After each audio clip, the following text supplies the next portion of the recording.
Stacy with the Stacy Esser Group, and this is Michael Amendola.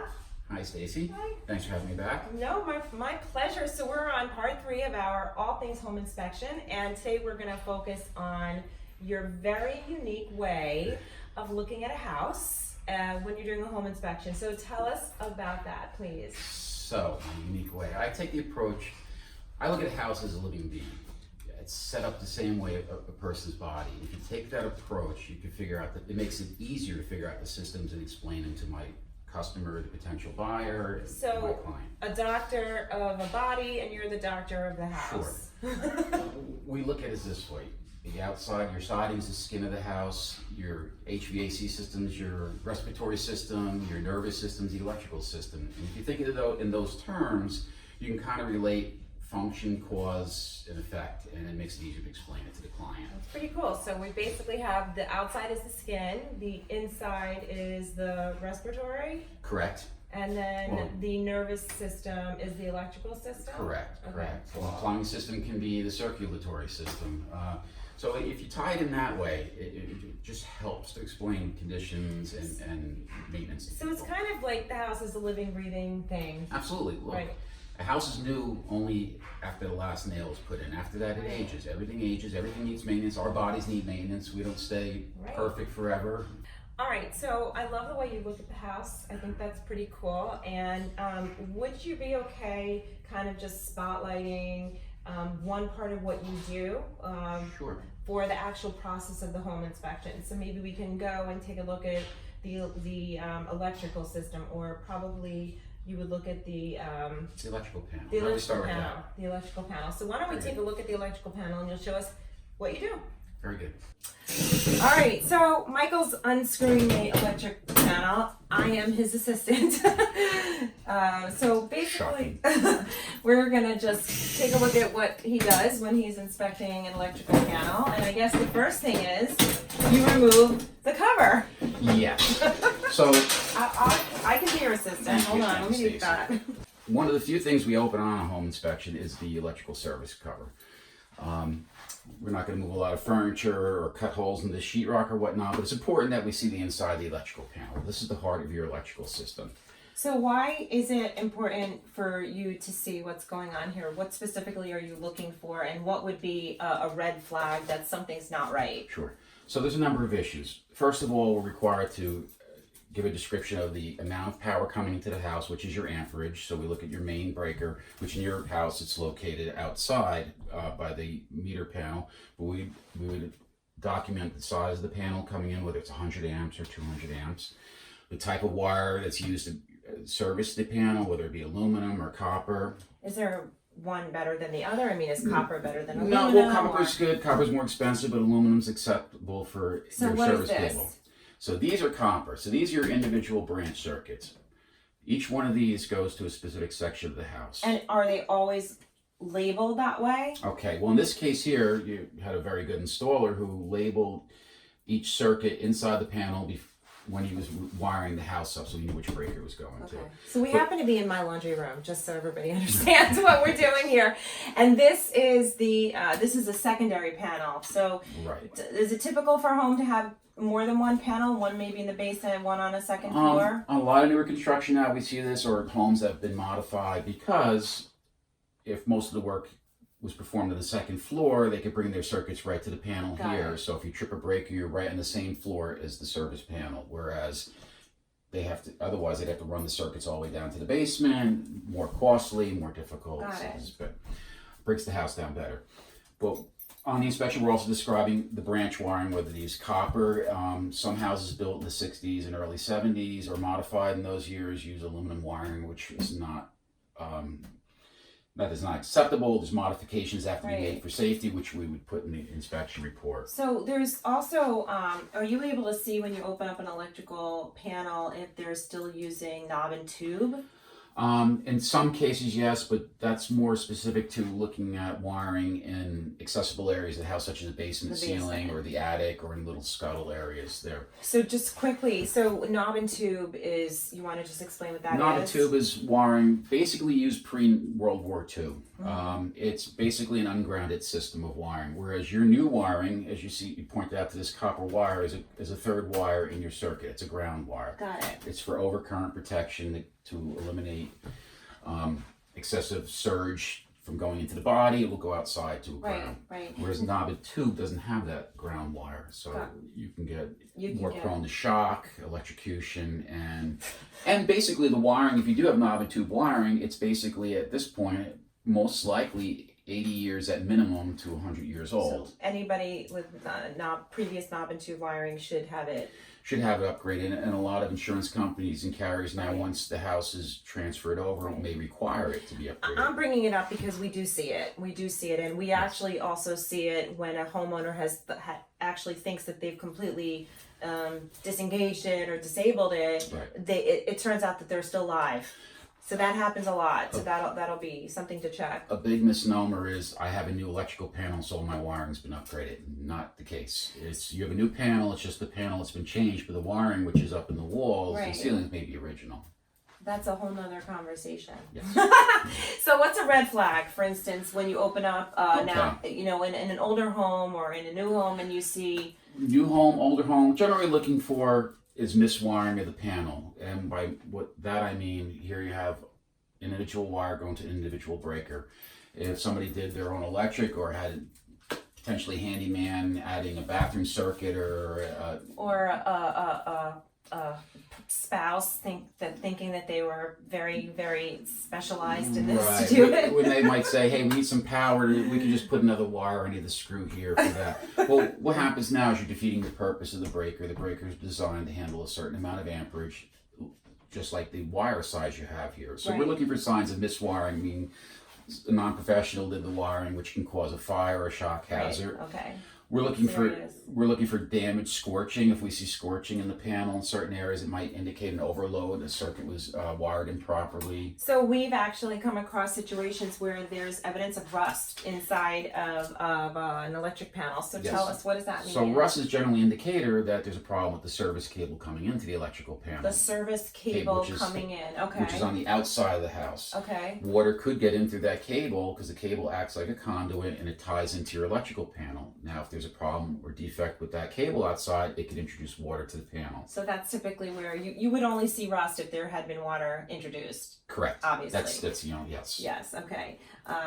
So and then what are all these empty spaces for? That's for additional circuits. So you have room to add on circuits in this panel. Just be careful, don't touch that middle door. Don't do this at home. Let's start with that. That's preamble that we plan this ahead of time. We don't typically just open your panel and point fingers at it. Okay. All right, so that's good. All right.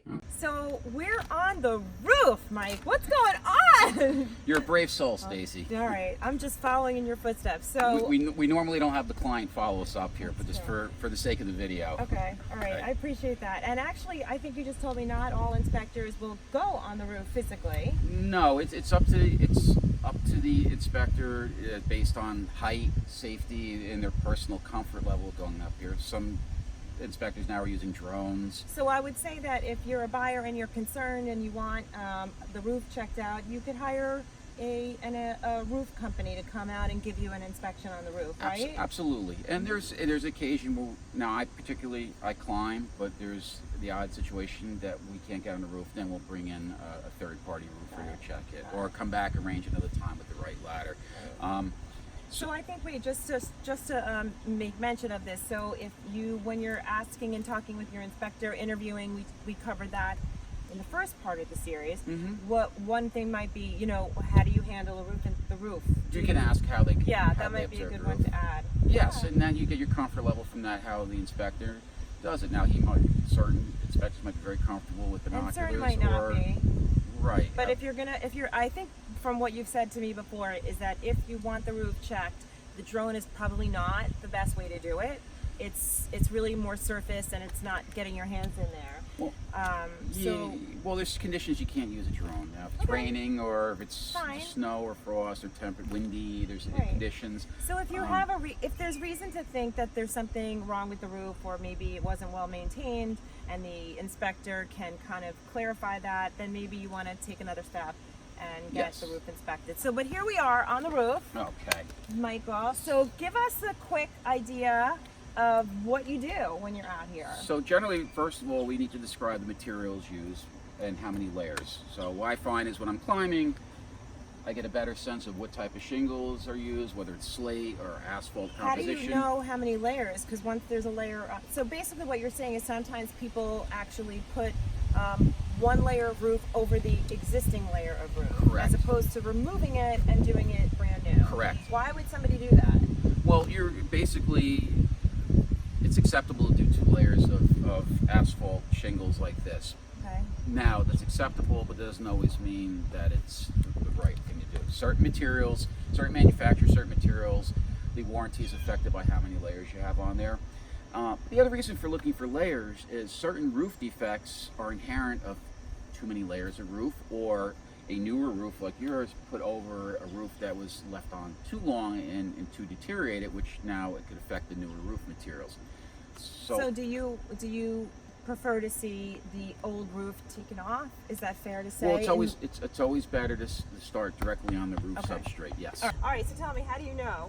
Okay, so by climbing, and this also can be done by the ladder. We lift up the lower shingles. You look for an edge where you can get to the underside of the roof shingles, and that way we can determine how many layers there are. Got it. Often I can see the previous layer, if there is one, and what kind of condition it is, and how it might affect the top layer. Got it. While I'm up here too, it also gives me the advantage of checking your gutter systems, in which case you have gutter guards, but as we've spoken in earlier episodes, sometimes gutter guards can have defects that cause blockage worse than the leaves, so while we're up here we get a great view of it. Let me ask you a question. Is it hard to clean a gutter that has a gutter guard? Because I'm looking at mine and it's like bolted in. Well, there's different systems, which is good, because that keeps it from sliding into the gutter or get it blowing away from the storm. But once a year you should have somebody come, either sweep or use a leaf blower, clean these out, and if they see any pieces that have fallen in, Right, they could correct at that point. Got it. But having it screwed down is actually a good thing. So what else are we looking for on the roof? We're looking at your flashings. Flashings are where the roof meets the head wall of the house, which is the siding of the house, or where it meets your chimney, or any place where the roof meets the solid structure Correct. of the chimney, and that is supposed to prevent water from coming in? water from entering the exterior walls of the house. Yes. So it's to prevent water from kind of coming in against the exterior walls and sitting there. Correct. Got it. Correct. We're also looking at to describe what kind of ventilation you have in the roof. Ventilation on a roof. Right. Well, All right, help me out. What does that Okay. mean? So in your case here, if you can follow us, your roof has what's called a ridge vent, which is a channel cut into the top of the roof with a special foam, and the shingles put over it, and it allows for heat building up in the attic to release.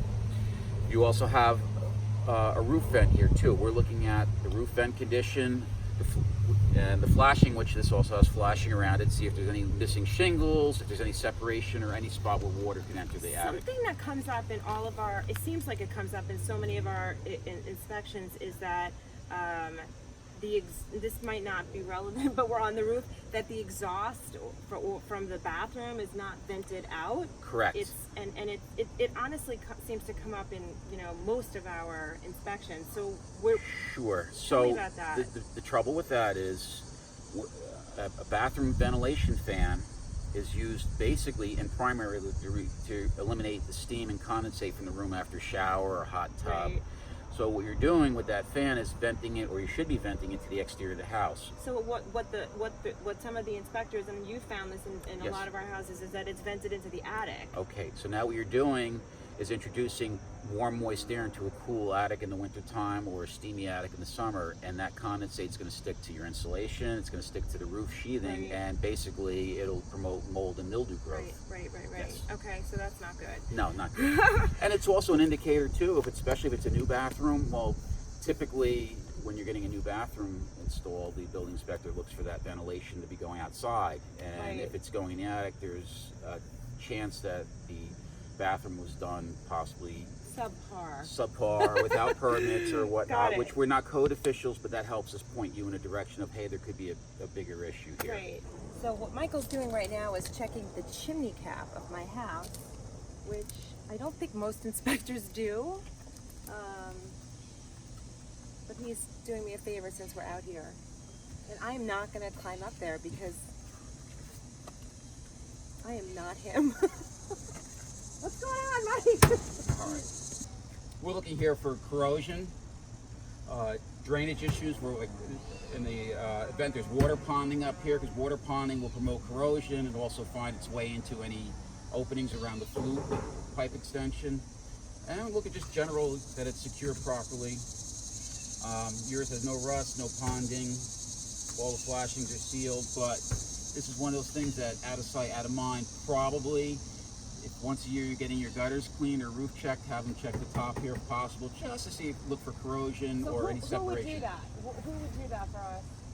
Well, typically this would be a roofer or a chimney specialist. So it's important to just, because this comes up a lot with our home inspections.